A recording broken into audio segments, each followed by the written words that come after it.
Assalamualaikum warahmatullahi wabarakatuh. Halo semuanya. Perkenalkan, nama saya Adlan Bandiani dengan NIM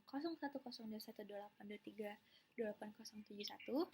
Perkenalkan, nama saya Muhammad Ridho Alfarezi dengan NIM 012128232808. Di sini kami akan menganalisis kelayakan proyek transportasi jalan tol Bakahuni. Baiknya, di sini saya akan membahas tentang analisis kelayakan proyek transportasi jalan tol Bakahuni. Nama proyek ini merupakan pembangunan jalan tol Bakahuni, Bandar Lampung yang berlokasi di Bakahuni hingga Bandar Lampung, Provinsi Lampung, Indonesia, kurang lebih 140 km. Pemrakarasa itu adalah Kementerian Pekerjaan Umum dan Perumahan Rakyat atau PUPR bekerja sama dengan pemerintah Provinsi Lampung. Tanggal studi itu Oktober 2023, penulis itu tim konsultan independen berdasarkan data Kementerian PUPR, BPS Lampung, dan kajian lapangan.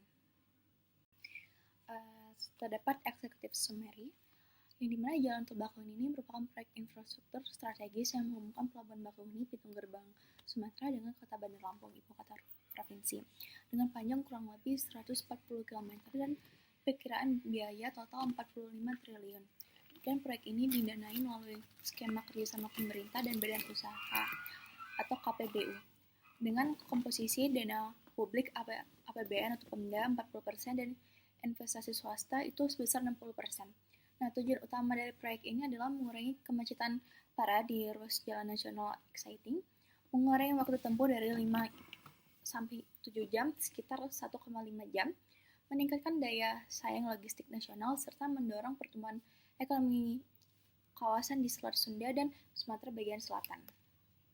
Selanjutnya ini terdapat indikator utama kelayakan dengan 4 aspek, itu yang pertama itu ada finansial dengan NPV itu 18,2 triliun dengan threshold itu lebih besar daripada 0, terus IRR itu 11,80% dengan tingkat diskonto itu lebih besar daripada 9%, kalau ada payback period per tahun itu 16,2, itu lebih kecil daripada masa konsesi 25 tahun. Lalu ada aspek ekonomi, benefit cost ratio atau BCR itu 2,1, itu tuh lebih besar daripada 1. Kalau ada NPV ekonomi itu 98 triliun, itu lebih besar daripada 0. Lalu aspek lingkungan itu ada alih fungsi lahan hektar itu 1,85 dengan reforestasi kompensasi. Lalu ada aspek terakhir itu ada sosial, itu keluarga tergunakan atau KK itu 3,2 dengan program CSR atau relokasi. Lalu terdapat latar belakang dari analisis ini yang merupakan pelabuhan Bakahuni ini sebagai nadi transportasi laut antara Pulau Jawa dan Sumatera dengan arus penumpang dan barang yang sangat padat, dan luas jalan nasional penghubung Bakahuni Bandar Lampung ini jalur lintas Sumatera telah jenuh dan sering mengalami kemacetan yang sangat panjang, terutama saat arus mudik dan liburan. Kemacetan ini menyebabkan inefisien logistik, meningkatkan polusi, dan menghambat pertumbuhan ekonomi regional. Nah, proyek jalan tol ini menjadi solusi infrastruktur untuk mengatasi bottleneck tersebut dan merealisasikan visi konektivitas nasional. Lalu terdapat tujuan dari analisis ini mengurangi waktu tempuh kendaraan dari Bakahuni ke Bandar Lampung dari dulunya 5 hingga 7 jam menjadi maksimal 1,5 jam. Lalu meningkatkan kapasitas dan keandalan jalan nasional dengan mengalihkan 60% kendaraan barat ke jalan tol, lalu meningkatkan daya saing ekonomi regional dengan penurunan biaya logistik sebesar 15 hingga 20%. Lalu memicu pertumbuhan ekonomi baru di sepanjang koridor tol. Lalu terdapat dari lingkup proyek itu panjang dari tol itu kurang lebih 140 km dengan rute Bakahuni, Kalianda, dan Bandar Lampung. Spesifikasi teknis ini jalan tol 4 jalur 2/2 dengan desain dapat dikembangkan menjadi 6 jalur, termasuk 5 simpang susun, interchange, 15 jembatan besar, dan 4 rest area dan servis. Lalu skema pembiayaan ini itu bekerja sama dengan pemerintah dan badan usaha KPBU dengan masa konsesi 25 tahun, 5 tahun konstruksi, dan 20 tahun operasi. Stakeholder kunci ini Kementerian PUPR, Pemprov Lampung, badan usaha tol road seperti BUMN atau swasta, lalu masyarakat sepanjang koridor dan pengguna jasa. Lalu terdapat proyeksi LHR dan pendapatan tol itu kita menggunakan tahun dari tahun 2030 hingga tahun 2040. Nah, di tahun 2030 ini diproyeksi LHR kendaraan per hari itu 65.000 dengan estimasi pendapatan itu 4,1 triliun. Di tahun 2035, kita memproyeksikan 85.000 kendaraan per hari dengan estimasi pendapatan itu sebesar 5,8 triliun. Lalu di tahun 2040, kita memproyeksikan LHR itu sebesar 110.000 dengan estimasi pendapatan per tahun itu tuh 7,5 triliun. Selanjutnya ada analisis kompetitif. Alternatif utama itu jalan nasional lintas Sumatera itu tuh gratis, namun sangat padat, tidak aman, dan waktu tempuh itu sangat lama. Keunggulan tol itu waktu cepat, keamanan lebih tinggi, jalan terpagar, dan ada pemantauan lewat CCTV. Lalu integrasi moda, itu proyek akan terintegrasi dengan rencana pengembangan Pelabuhan Bakahuni dan potensi kereta api Sumatera ini menciptakan simpul transportasi multimoda. Lalu terdapat desain dan rekayasa dengan standarnya itu mengacu pada spesifikasi teknis Jalan Tol Indonesia Bina Marga dan standar internasional AASHTO. Lalu geoteknik dan topografi ini secara umum landai hingga bergelombang. Tantangan ini pada beberapa segmen rawa dan perbukitan yang rendah dan dapat diatasi dengan teknologi standar seperti pondasi dalam CAD and fill. Lalu teknologi ini penerapan Building Information Modeling atau BIM itu untuk desain dan sistem intelijen transportasi sistem atau ITS untuk operasional. Lalu durasi kontraksi ini durasinya itu 5 tahun. Fase 1 itu tuh pembebasan lahan dan desain detail. Fase 2 hingga 5 itu konstruksi segmen per segmen. Lalu kebutuhan tenaga kerja ini mencapai puncak kurang lebih 15.000 pekerja pada tahun konstruksi ketiga. Lalu material ini ketersediaan material lokal itu seperti batu, pasir, semen itu cukup dengan rantai pasok yang telah terbentuk. Oke, selanjutnya rencana operasi dan pemeliharaan. Yang pertama itu sistem operasi akan menggunakan teknologi Electronic Toll Collection atau ETC.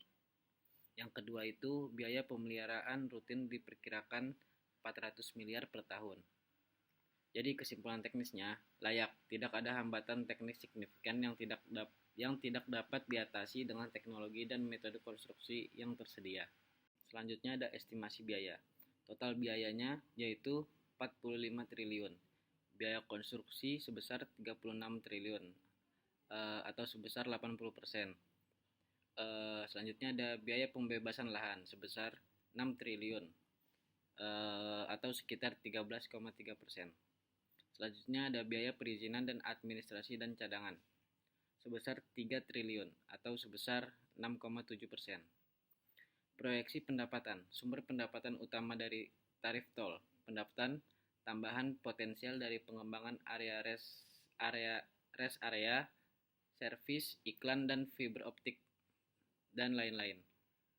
Selanjutnya ada indikator finansial, net present value atau NPV sebesar 18,2 triliun pada tingkat diskonto 9%.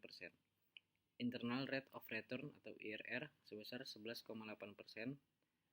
yaitu melebihi weighted average cost of capital. Selanjutnya payback periodnya 16,2 tahun, jadi kesimpulannya layak dan menarik untuk investasi swasta. Selanjutnya itu ada manfaat ekonomi, penghematan waktu perjalanan setara dengan 12 triliun per tahun. Selanjutnya ada penghematan biaya operasi kendaraan sebesar 8 triliun per tahun. Selanjutnya itu ada pengurangan biaya kecelakaan sebesar 1,5 triliun per tahun. Peningkatan aktivitas ekonomi dan investasi, stimulasi ekonomi sepanjang koridor potensi penciptaan 50.000 lapangan kerja yang baru. Selanjutnya itu ada biaya ekonomi, biaya konstruksi, biaya sosial relokasi, dan biaya eksternalitas lingkungan. Selanjutnya itu indikator ekonomi, benefit cost ratio 2,1, artinya setiap 1 rupiah yang diinvestasikan menghasilkan manfaat senilai 2,1 rupiah untuk perekonomian. NPV ekonominya sebesar 98 triliun. Kesimpulannya sangat layak dari perspektif kemaslahatan publik. Selanjutnya itu dampak lingkungan, dampak potensial, alih fungsi lahan seluas 1.850 hektar, sebagian pertanian. gangguan hidrologi, peningkatan kebisingan, dan emisi selama konstruksi. Selanjutnya itu ada rencana mitigasi, reboisasi kompensasi seluas 2.000 hektar, sistem pengelolaan air limbah konstruksi, penggunaan barrier peredam kebisingan di dekat pemukiman, dan pemantauan kualitas udara. Selanjutnya itu ada dampak sosial. Dampak negatifnya, relokasi kurang lebih 3.200 kakak, potensi gangguan sosial selama konstruksi. Program pengembangan masyarakat, program pelatihan keterampilan, penempatan kerja lokal, dan pemberian kompensasi yang adil sesuai peraturan. Dampak positifnya yaitu aksesibilitas yang jauh lebih baik ke fasilitas pendidikan dan kesehatan, penciptaan lapangan kerja, dan peningkatan nilai properti. Selanjutnya itu ada kepatuhan. Proyek akan mengikuti seluruh regulasi terkait, terutama UU Nomor 32 Tahun 2009 tentang perlindungan dan pengelolaan lingkungan hidup, dan UU Nomor 2 Tahun 2022 tentang Cipta Kerja beserta turunannya. Selanjutnya itu identifikasi risiko utama. Risiko pembebasan lahan, probabilitas tinggi, dampak tinggi, keterlambatan akibat negosiasi harga dan proses hukum. Risiko konstruksi, probabilitas sedang, dampak sedang, cuaca ekstrim, kenaikan harga material. Selanjutnya itu risiko permintaan, probabilitasnya sedang, dampaknya tinggi, lalu lintas aktual di bawah proyeksi. Risiko kebijakan dan regulasi, probabilitasnya rendah, dampaknya tinggi. Perubahan peraturan tarif tol atau lingkungan. Selanjutnya itu ada rencana mitigasi. Yang pertama itu pembebasan lahan dengan pendekatan sosialisasi intensif dan skema kemitraan.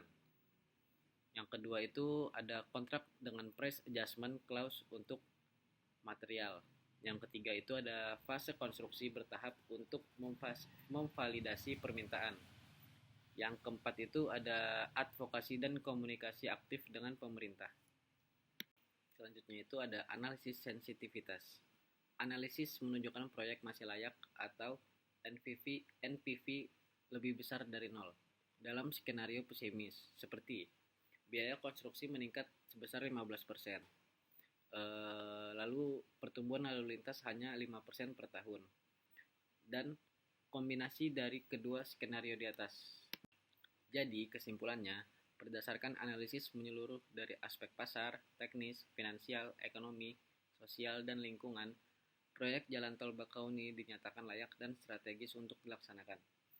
Proyek ini tidak hanya memberikan keuntungan finansial yang memadai bagi investor, tetapi lebih penting lagi, memberikan manfaat ekonomi dan sosial yang sangat besar bagi masyarakat, daerah, dan bangsa Indonesia. Berikut penjelasan dari kelompok kami. Terima kasih telah menonton dan menyimak video kami dari awal sampai akhir. Apabila ada kekurangan dalam video, mohon dimaafkan. Semoga video ini bermanfaat bagi kalian semua.